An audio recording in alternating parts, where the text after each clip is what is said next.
Chers amis, bonjour. Continuons notre réflexion sur la Vierge Marie et ici sur le fait que Marie soit la mère de Dieu. Et essayons de comprendre ce que l'on entend par là, lorsque l'on dit que Marie est mère de Dieu.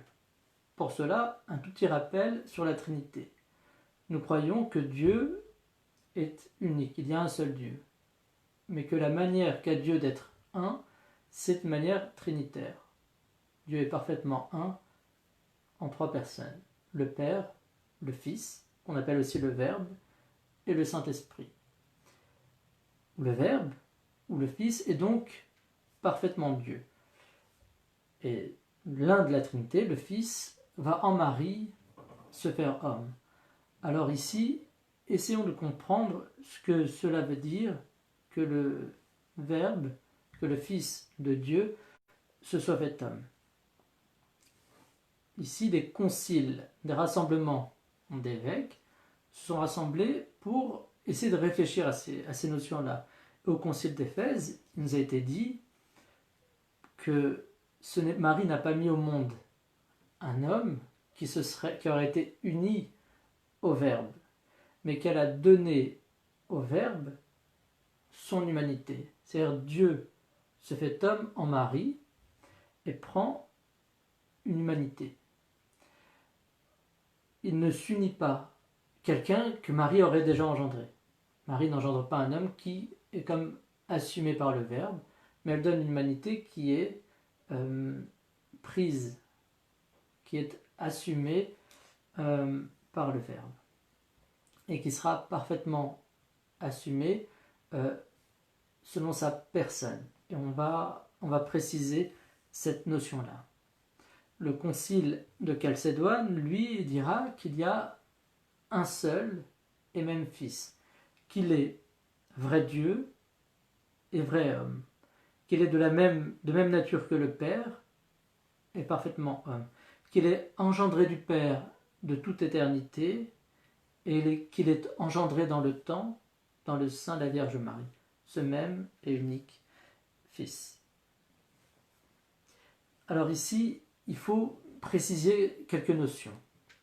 La notion de personne et les notions de nature.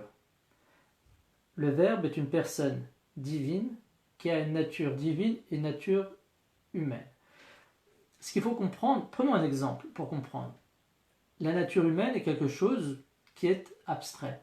Personne n'a vu la nature humaine se promener quelque part. Ce que l'on voit, ce sont des personnes concrètes.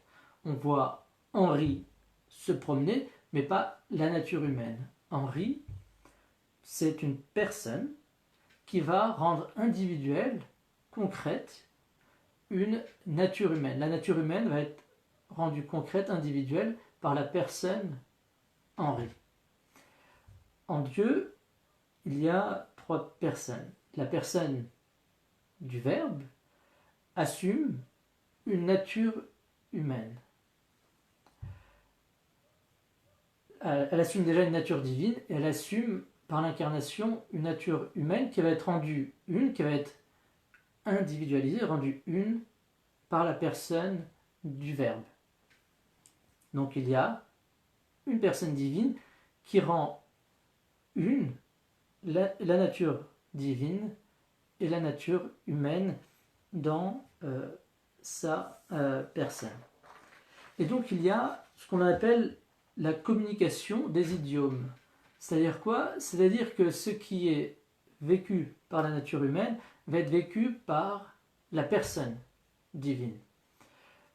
Ainsi, par exemple, le fait de souffrir, le fait d'avoir froid, etc., le fait de mourir, va être vécu par la personne divine du Verbe, en raison de sa nature humaine qu'elle assume. Maintenant, comprenons bien ce dont il s'agit et ce que nous a enseigné le concile d'Éphèse. Au moment où le Verbe assume une nature humaine en Marie, nous l'avons dit, il n'assume pas comme une personne qui aurait préexisté, comme si Marie avait engendré un homme qui aurait été assumé par le Verbe de Dieu, par le Fils de Dieu, et qui aurait été ensuite assumé avec la communication des idiomes, mais dès le premier instant, l'humanité que donne Marie au Verbe n'existe que par la personne du Verbe. C'est une humanité qui n'a jamais existé autrement qu'en étant parfaitement unie au Verbe, donc en étant Dieu. La nature que donne Marie au Verbe, dès le premier instant, existe par la personne du Verbe. Du coup, la communication des idiomes, c'est-à-dire de ce qui est propre à la nature humaine et ce qui est propre à la nature divine, joue à plein, et le Verbe de Dieu, la personne du Fils, va assumer pleinement cette humanité. Et c'est cela qui permettra d'appeler Marie Mère de Dieu. Parce que Marie ne va pas être mère uniquement de l'humanité, comme si elle avait enfanté un fils qui a été assumé par le Verbe, mais elle va être mère d'une humanité qui, de toujours, a été assumée par le Verbe, et donc qui de toujours est Dieu. Et donc Marie est mère de Dieu.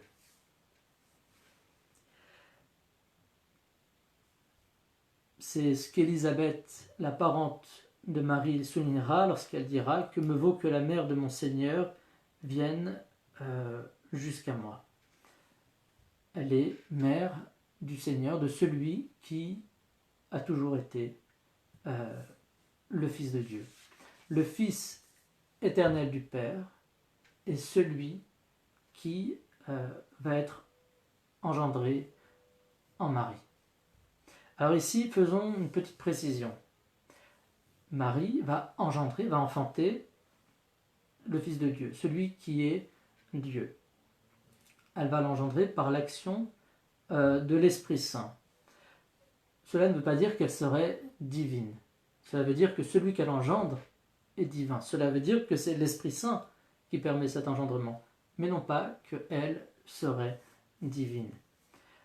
Marie n'a pas donné à la divinité, n'a pas donné au Fils d'exister. Il a existé de toujours. Il a préexisté à Marie qui est une créature. Toutefois, le Fils de Dieu qui existe de toujours reçoit de Marie son humanité. La mère ici, Marie, donne cette humanité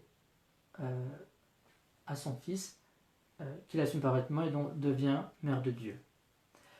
Précisons ici ce que veut dire le fait d'être mère, que l'on comprenne bien. Être une mère, ce qu'on voit tous les jours, c'est donner la chair à un enfant, tandis que Dieu infuse l'âme au même moment de la conception. Pourtant, la mère qui donne sa chair à son enfant devient la mère de l'enfant entier. Elle n'est pas la mère uniquement de sa chair. La mère d'Henri n'est pas uniquement la mère de sa chair, elle est la mère d'Henri. L'âme et le corps sont l'un pour l'autre, ils ne sont pas séparables. Donc la mère de la chair d'Henri est la mère d'Henri. Ici donc Marie, qui va être la mère de Jésus, est la mère de l'entier, de celui qui n'est pas divisible, de cette personne divine qui est le Fils de Dieu et qui assume une nature divine, une nature humaine. On ne peut pas séparer le Fils, et donc Marie est mère de Jésus-Christ, du Fils de Dieu. Marie est donc bien mère de Dieu. Amen.